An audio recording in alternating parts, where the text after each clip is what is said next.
Those aren't pillows. Wow, I'm a big fan of both of those guys, but I don't think I want to cuddle with them. Welcome to Movies Revisited. I'm your host, Taylor James Johnson, and today we are going to be revisiting Planes, Trains, and Automobiles. One of, if not the best, John Hughes film ever made. At least the best one that isn't about teenagers, right? This one is about two grown men. Steve Martin and John Candy. These two played off of each other perfectly. Comedy galore all over the place, whether they're inside trains, whether they're inside planes, or whether they're inside automobiles. Which is why all of us, every single person ever, watches this movie every Thanksgiving, no matter what, right? So let's see what Matthew Hakunda has to say about planes, trains, and automobiles.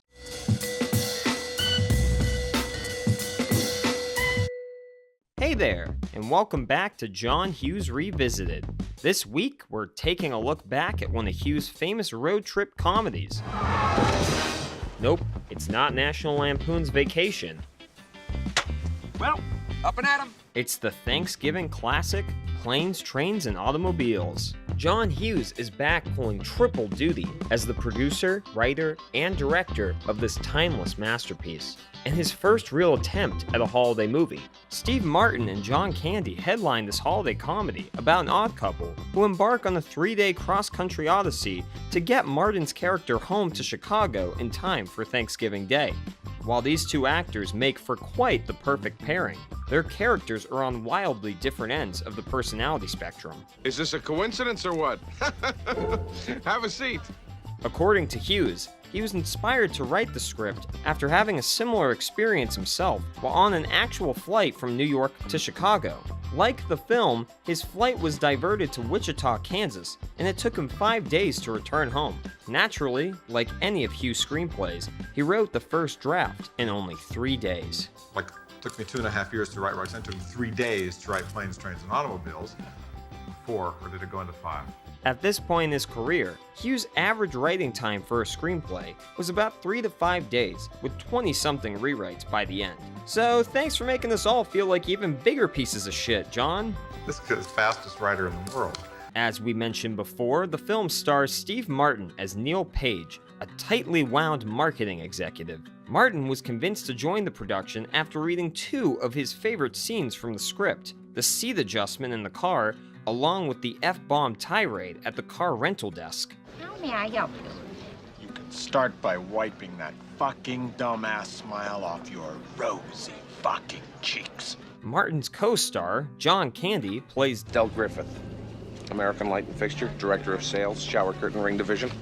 a lovable yet irritating shower curtain ring salesman. Best in the world. Originally, Hughes wanted Tom Hanks and John Travolta for the roles of Neil Page and Del Griffith, but Hanks was too busy shooting big. I guess I can see Hanks playing either role, but Travolta playing Del would definitely make Neil wonder if he was trying to kill him, or screw him. Oh, you thought I... No, go ahead. Oh, I would... What do you think I am? Yeah, no. God, no. Gee, that's funny.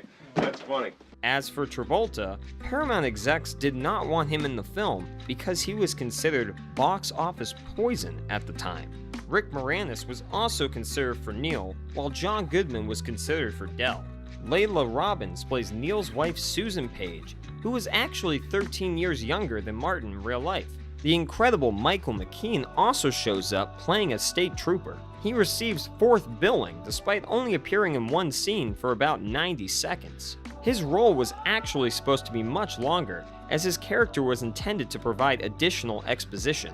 Which is that they have overshot Chicago. They have gone 100 miles past Chicago. And I tell them, you're never going to get to Chicago if you keep doing this way. Upon hearing this news, Neil attacks Del and winds up chasing him around the car, which the trooper has to comically break up. But as the script went through revisions and plot points were changed, Hughes discarded most of the scene and reshot it as a traffic stop, leaving out any information about where they were or about the pair being lost. Michael McKean had to return to New York to shoot this condensed version, which explains the continuity issues between the sunny and snowy skies. Hughes' regular Edie McClurg plays the infamous car rental agent. With Hughes' guidance, her role was partially improvised. Hughes told her to simply riff a fake phone conversation with someone about Thanksgiving plans while Steve Martin stares daggers at her, waiting for her to finish up. In fact, it was all McClurg's idea to have her character speak with her sister and ad-libbed. You know I can't cook. Impressed, Hughes asked her how she came up with those lines so quickly, and she answered that, like his scripts, she just used inspiration from her own life. To this day, McClurg claims that random people ask her to tell them that You're bust. Dylan Baker plays Owen in his feature debut and essentially created this character himself. The snorts, facial tics, and twisted expressions are all his own making. The actress who played his silent wife, Louie Newcomb, said it was extremely difficult to keep a straight face while shooting the scene with him. Another instance where Hughes incorporated an improvisational moment was during this character's introduction scene. After being dissatisfied with several takes, Hughes privately instructed Baker to wipe spit in his right hand, just before shaking hands with Martin's character. Steve Martin was not expecting this, thus his disgusted reaction to shaking Baker's gross hand. The film crew reportedly exploded into laughter as Martin ran off to wash his hands immediately following the encounter. Hughes got the reaction he needed, and the footage was kept in the final film. Another frequent Hughes collaborator, Ben Stein, shows up as a Wichita airport rep. I'm sorry to announce that we're canceling Flight 909 due to severe weather in Chicago. Martin Ferrero also has a small role as the second motel clerk. You may know him from his more popular appearance as the lawyer who gets eaten while on the toilet in Jurassic Park. Larry Hankin plays the devilish taxi driver. Ferris Bueller's father, who is played by Lyman Ward, even shows up as Neil's business partner. Okay, it's not really Ferris's dear old dad, but this could have easily been the start of a John Hughes cinematic universe. Bill Irwin shows up as the man on the plane. Irwin would go on to work with Hughes again in Home Alone. He's also known for his role as the cranky old man in Seinfeld. Oh, listen, before you go, would you mind changing my diaper? Kevin Bacon makes a quick cameo as a man racing Steve Martin for a taxi. Bacon would go on to star in Hughes' next film the following year, She's Having a Baby. The director of Pretty in Pink, Howard Deutsch, was originally slated to direct this film, but once Steve Martin signed on, Hughes opted to direct the picture himself. Principal photography on the project lasted a total of 85 days, mostly shooting around New York State. Additional scenes were also shot in Missouri, Ohio, and Illinois. It was intended to be shot in Chicago, but the production crew had to hop from state to state to find enough snow for the look of the film. During filming, Hughes kept rewriting the script, which made the amount of footage he shot much longer than what the original screenplay entailed. Hughes shot over 600,000 feet of film, which was almost twice the industry average. When he turned in his first cut, it was 3 hours and 45 minutes long. That's pretty remarkable considering that the final cut is a lean 92 minutes, with credits included. Apparently, this longer version also featured a subplot about Neil's wife not believing his situation and suspecting that he's with another woman, but ultimately was cut. Initial test screenings were poorly received, as audiences viewed Dell as a mooch and Neil as his patsy. Well, who let you stay in the room? I even let you pay for it so you wouldn't feel like an intruder, which you most certainly are. In order to remedy this, Hughes and editor Paul Hirsch restored a subplot about their credit cards being mixed up, as well as dialogue to display Dell's intention to pay Neil back. I was gonna send it back to you, with whatever the rental car charge was, plus interest. But you didn't give me your address. What was I supposed to do? Some additional footage not included in the theatrical cut is a scene with Dell and Neil trying to eat in flight from New York to Chicago. Dell rants about which meals he orders according to what airline he's flying. If I'm flying United, I'll say I'm a youngster. They'll give me the kiddie plate. That's a hot dog, bag of potato chips, a gherkin, and a nice little bag of Oreo cookies. In the scene, Neil's dinner is lasagna, which due to numerous delays has been reheated several times. Unsatisfied with his meal, Neil gives it to Dell, who shares it with Bill Irwin, the old man next to Neil. Another cut scene was Del ordering a pizza and a 6-pack of beer at the first motel. We even hear Neil mention the beer spilling all over the bed sheets. You left him on a vibrating bed. What did you think was going to happen? And the robber was actually the pizza delivery boy who they stiff on the tip, since Neil asked for a salad but was given pizza instead.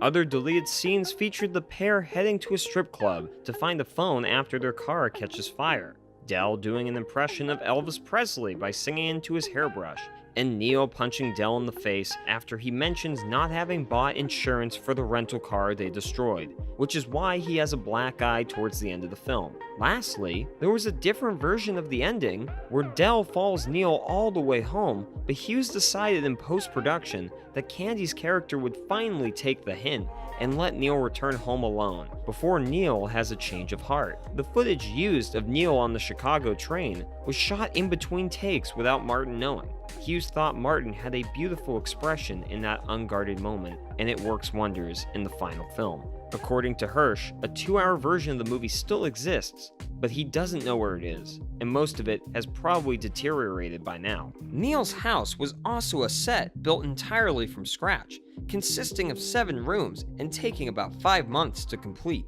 It ended up costing the production $100,000, which angered Paramount executives and caused major turmoil on set.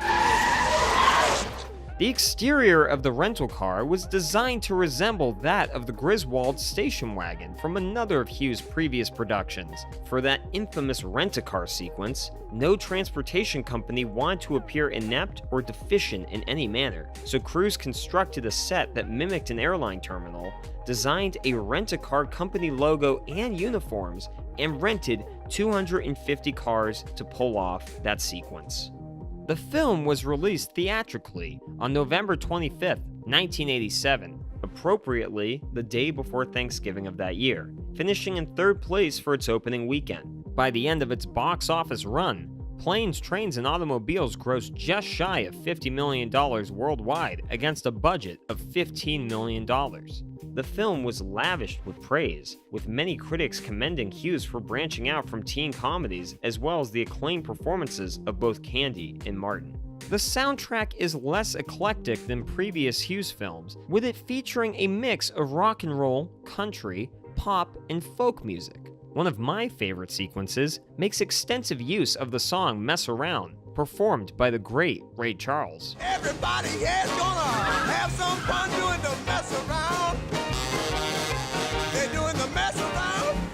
Charles was actually Candy's co-star in the Blues Brothers film. A little known fact about this film is that Elton John was actually commissioned to compose the theme song. He had nearly completed writing it when just 2 days before he was set to record it, Paramount Pictures issued a last-minute demand that the original songmaster become property of the studio. Elton's record company would not allow this due to contractual obligations, so a deal could not be reached and he had to withdraw from the project. Instead, Paramount opted to license Paul Young's Every Time You Go Away as the movie's theme song, and sadly, Elton John's original theme was never recorded. Planes, Trains, and Automobiles marked a shift in John Hughes' filmography, surprising many who had pigeonholed Hughes as a teen angst filmmaker. Roger Ebert and Gene Siskel gave it 2 thumbs up, with the former saying the film was founded on its perfect casting, and the latter declaring it John Candy's best role to date. Well, until Uncle Buck, but we'll get to that episode soon enough. Thankfully, there really hasn't been talk of any sequel or bizarre television adaptations to this heartfelt holiday classic. That is, until August 2020, when it was announced that a remake was in the works starring Kevin Hart and Will Smith. Both of these actors' respective production companies were set to produce the film, but ever since that Oscars fiasco, this project is most likely in limbo for the time being. There's also an Indian film called Anbi Saivam, which bears a similar plot and characters to Hughes' film, but is not considered a remake since the story unfolds much differently. I suppose you could also view the Robert Downey Jr. and Zach Galifianakis vehicle, no pun intended, Due Date, as a quasi-remake of this film, but it definitely doesn't hold a candle to Hughes' brilliant madcap cross-country comedy. Both John Candy and Steve Martin regard it as their favorite film within their own storied filmographies. I also love that Hughes didn't care about the rating of this film, clearly, since it could have been rated PG-13 or even PG if it wasn't for that car rental sequence, where Steve Martin drops the F-bomb 18 times. Before we continue with our video, here's a reminder to click the Store tab on any of our joblo channels and browse our collection of the latest and freshest designs in our merch store. Go get you some. This film might also mark the first instance of Hughes using that trademark cartoonish effect of characters turning into skeletons. We would later see this used again in Home Alone 2. I love how visceral and over-the-top the sound design is. You can tell that the Foley artists really had a ball with this film. You're gonna freeze to death out there.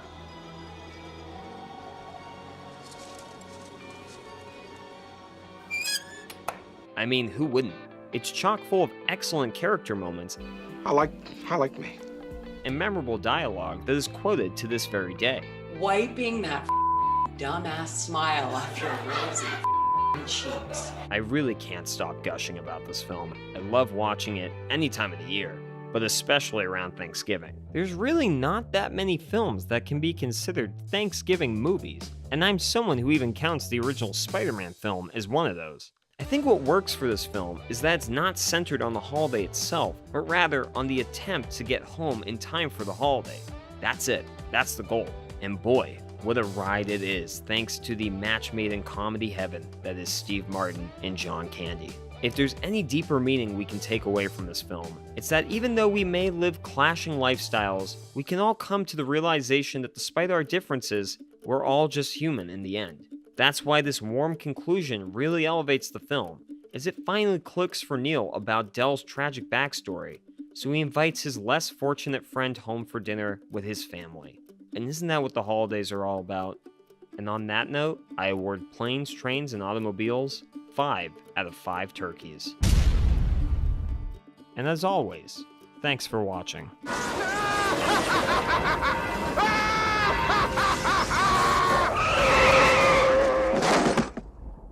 Thank you for clicking on our video, everybody. If you like what you saw here, please make sure you like the video and subscribe and share with your friends who like this sort of content. Joblo was created by movie fans for movie fans, and we appreciate your support.